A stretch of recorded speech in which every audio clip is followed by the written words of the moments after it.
kulanka lagaga hadlayay xoojinta nabadda iyo xalinta khilaafaadka ka dhaca oodashada seerayaasha sharci darrada oo ay soo agaasimeen guddida badbaadada degmada Oodweyne ayaa maanta lagu soo gabagabeeyay tuulada Gawaama. kulankaasi ka soo qayb galeen maayarka degmada Oodweyne, xubnaha guddida badbaadada degmada iyo waliba qaar ka mid ah howlwadeennada hay'adda DDG oo iyadu guddida badbaadada degmada ka taageerta xagga xalinta khilaafaadka. maayarka degmada Oodweyne Cabdixakiin Nuur Muuse oo ka hadlay ugu horreyn goobtaasi ayaa bulshada reer Gawaama kula taliyay inay ka waantoobaan wax kasta oo ka dhalan karo khilaaf iyo isqabsi, taasi uu ku sifeeyay inay ka mid tahay waxyaabaha khilaafka keena oodaha sharci darrada.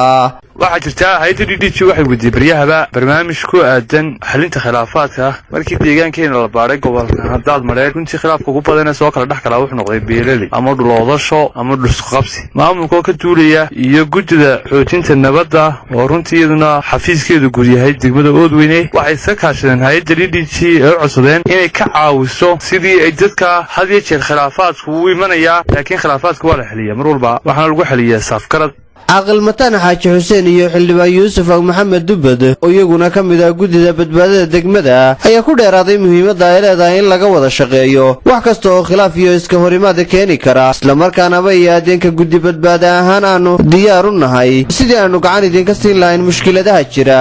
waxyaalaha maamulku meesha u marayo waxa ka mid ah khilaafaadka beeraha, dabargoynta dhuxusha iyo wacyigelinta dariska. dadka bilaadanka Ilaahay wada abuuray waana wada degan yahay, waana wada daaqaya, waana wada cabaya, waxna ma kala aha. guddida magaalada waxaan leenahay Carabi iyo labadiisa daamba isugu dhow isqaniinaan baa waxaa ka jira halkan khilaafaad baa ka jira 3 tuulo ayaanu qiimeynay gobolka Hadaad Mareer oo khilaafaad ku badan yihiin beeraha iyo dhuxusha iyo waxyaabaha la halmaala ee iska oodashada wadooyinka iyo meelaha la midka. waxaa naga maalgelisay runtii u mahadnaqaynaa hay'addan DDG.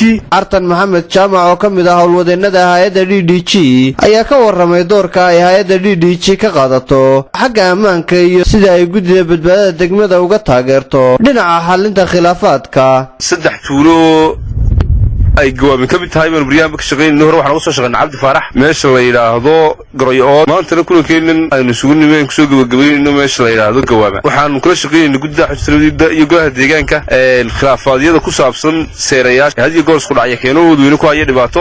si kastaba ha ahaatee hay'adda DDG oo kaashanaysa guddida badbaadada degmada ayaa muddooyinkan dambe deegaanada gobolka Hadaad Mareer ka waday wacyigelin la xiriira dhinaca xalinta khilaafaadka.